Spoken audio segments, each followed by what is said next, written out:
18 febbraio, San Simone Vescovo.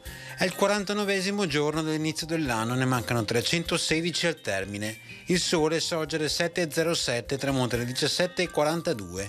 La luna sorge alle 10.13, tramonta a mezzanotte.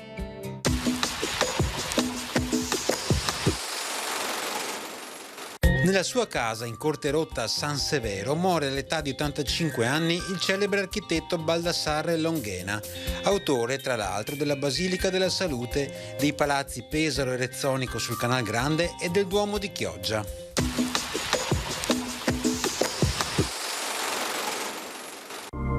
Le previsioni per domani: tempo abbastanza soleggiato, specie in montagna, con sole in parte schermato dal passaggio di nubi alte, salvo la presenza di foschie o banchi di nebbia in alcune valli. In pianura cielo nuvoloso o parzialmente nuvoloso non solo per le velature, ma anche per foschie o nubi basse o nebbie in sollevamento nel corso della mattinata. Temperature in aumento. I valori minimi in pianura saranno diffusamente al di sopra dello zero e superiori alle medie stagionali.